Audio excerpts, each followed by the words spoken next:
The Jeffrey Epstein scandal is a story that simply refuses to disappear. Years after his crimes shocked the world, the biggest questions surrounding his network are still unanswered. Governments have released documents, hearings have been held, and officials keep promising transparency. But every time new files drop, something strange happens. Instead of closing the case, it only raises more questions. And during a recent Senate hearing, one exchange brought all of that frustration back into the spotlight. Senator John Kennedy confronted Attorney General Pam Bondi about one particular claim that has been circulating for years. Yes, General, welcome. Let's suppose that I'm appointed special counsel at the Department of Justice, and I go to the telecommunication companies, the phone companies. Let's single out AT&T, and I say, look, I know you're busy, but I want to see the copy of the phone records of a sitting United States Senator. They're not going to just give them to me, are they? No, Senator, of course not. In fact, they're probably going to ask me what planet I just parachuted in from, aren't they? Yes, Senator, they're going to tell me to come back with a subpoena, aren't they? Yes, Senator. Okay, what do I have to show in that subpoena to get those phone records of a sitting? Did I mention it was a sitting United States Senator? I can't remember. What do I have to show to get the phone records of a sitting United States Senator? Yeah, Senator, there were actually 8 sitting United States Senator, and you would have to have cause. I'm sorry, what do I have to show? You would have to have cause to get this. Good cause or probable cause? Probable cause. Okay. Probable cause, or if it's a subpoena, deuces, take them good cause to show what you would need. Good cause for a subpoena, ducus tecum. And what you would have to show is that you believed a crime had been committed, or there was a possibility of a crime, or that could lead to other crimes. We frequently, in criminal enterprises, subpoena by the sitting United States Senator. Senator, they would have to have believed you were part of a criminal conspiracy, is my understanding. Would a judge have to sign off on it, on the subpoena? Yes, Senator. Well, for a subpoena duum, Jack Smith probably took it straight to the judge. Now, the phone companies, particularly their general counsel, if they're worried about civil liability, even with a subpoena to get the phone records of a sitting United States Senator. Did I mention it was a sitting United States Senator? Yes, Senator. The general counsel for that phone company, let's say AT&T, they have the right to seek to quash that subpoena, don't they? Phone companies frequently do that. Yeah. And a smart general counsel for that phone company is going to call the sitting United States Senator and say, would you like to weigh in on this? Would you like me to quash the subpoena? We're talking about invading someone's privacy here by a sitting United States Senator. Could the general counsel for the phone company do that? Well, Senator, if they believe that a crime could have been committed, they could not tip off the person who committed the crime. Again, I can't comment on details of this particular case. I'm just asking you theoretically. I've never seen you commit a crime, Senator. But let's suppose, okay, they didn't want to tip off the sitting United States Senator, but the phone company and the general counsel for the phone company or companies, if there were more than one involved, could say, this is the laughter, this is serious as an aneurysm. This is serious as 4 heart attacks and a stroke. This is a sitting United States Senator. So, general counsel would likely advise the CEO, you need to file a motion to quash. The telephone companies could have contested those subpoenas, could they not? Hypothetically, yes. I can't talk about the facts of this particular case. We're talking hypothetical. Senator, subpoenas are issued all the time through phone companies working with the general counsel, but they can file a motion to quash. They could, yes? Yeah. In any case, one snorts buck, and if they should have filed a motion to quash, and a reasonable person would have filed a motion to quash because this is a sitting United States Senator, and they didn't file a motion to quash. They would incur civil liability, wouldn't they? Senator, typically phone companies follow a subpoena from a United States.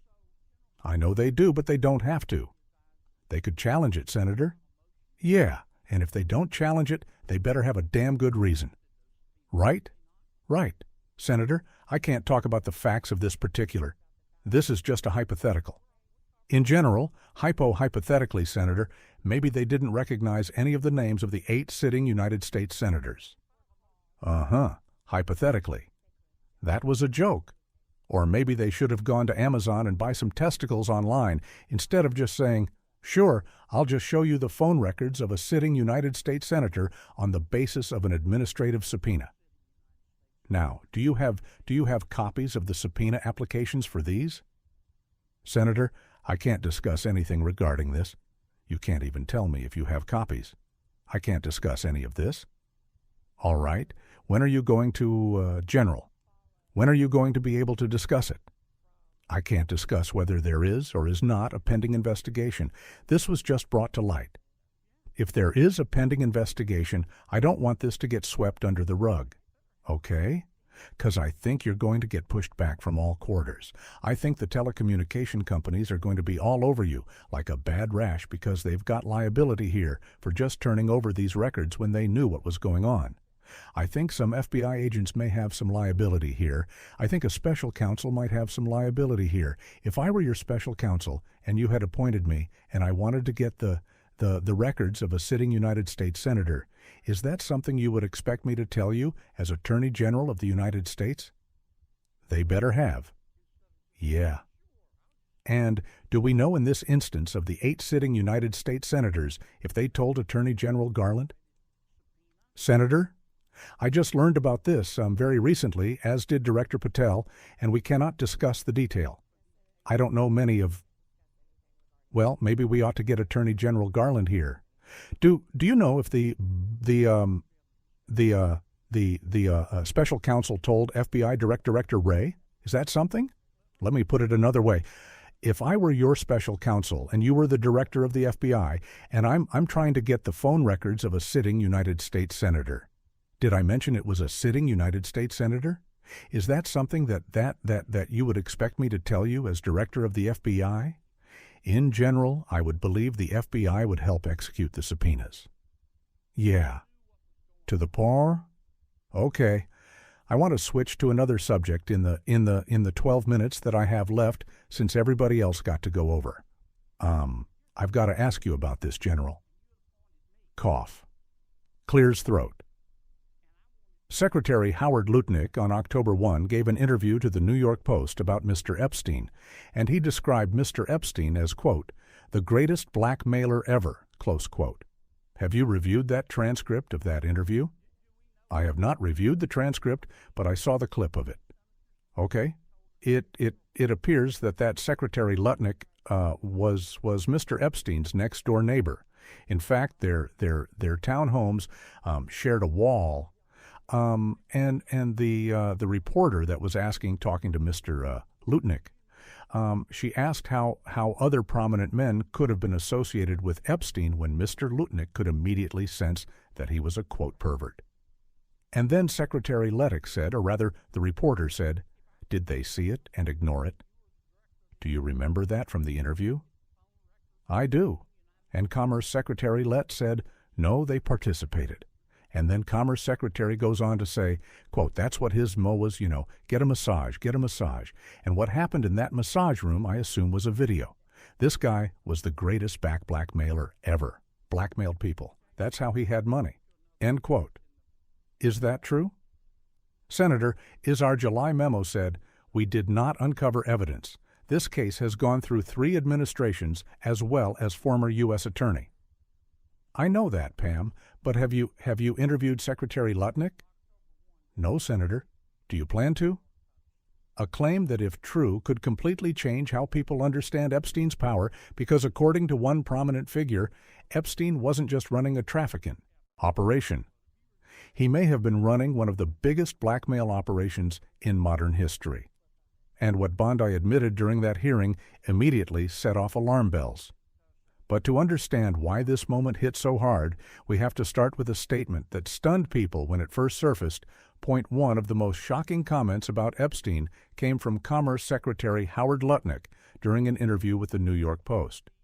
In that interview, Lutnick described Epstein in a way that immediately grabbed headlines that he called Epstein the greatest blackmailer ever. That's not a casual accusation, it's a massive claim. During the interview, the reporter asked Lutnick something many people have wondered for years.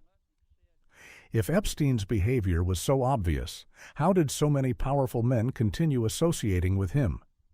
According to the interview, Lutnick suggested the situation was darker than people realized. The reporter asked whether prominent figures simply ignored Epstein's behavior. Lutnick's alleged response was chilling, that he said they didn't ignore it. He said they participated. Then he went even further, reportedly describing Epstein's method. According to the interview, Epstein would invite people for massages. What happened in those rooms, Lutnick suggested, may have been secretly recorded, and if those recordings existed, they could potentially be used as leverage to, in other words, Epstein may have been gathering compromising material on powerful people. Now, to be clear, these claims remain unverified speculation and have not been proven in court, but the mere possibility has fueled years of debate. And that's exactly why Senator Kennedy decided to bring it up during the hearing.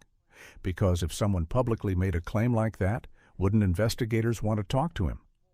But when Kennedy asked Bondi about it, the answer stunned the room. Kennedy started with a simple question. Had Bondi reviewed the interview transcript where Lutnick described Epstein as a blackmailer?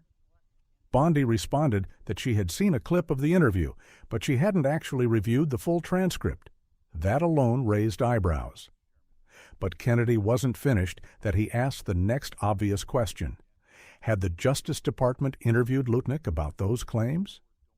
Bondi answered no. Kennedy pressed again. Did the DOJ plan to interview him? And that's where the response became even more controversial. Bondi said if Lutnick wanted to talk to the FBI or if the FBI wanted to speak with him, they could. That might sound reasonable at first glance, but critics immediately pointed out something troubling. In a case involving one of the most notorious criminal networks in recent history, the DOJ appeared to be waiting for potential witnesses to come forward voluntarily instead of aggressively pursuing leads. And that's the moment where the frustration in the room started to grow, because this wasn't just about one interview anymore. Kennedy was about to shift the conversation towards something even bigger, and what he brought up next raised serious questions about how power and accountability work in Washington. Kennedy pivoted the conversation towards subpoenas and investigative powers. He laid out a hypothetical scenario for Bondi. Suppose a special counsel wanted to obtain the phone records of a sitting United States senator. What would they need to show? Bondi explained that investigators would need probable cause or good cause depending on the legal process used. That's standard legal procedure. But Kennedy's point wasn't really about the legal definitions, was about the balance of power, because according to reports he referenced, phone records from multiple sitting senators had been obtained during a separate investigation. But that's an extraordinary step. Obtaining those records requires serious justification and oversight. Kennedy argued that phone companies could challenge subpoenas if they believed the request was improper, and if they didn't challenge them, they better have a very good reason. His broader point was clear.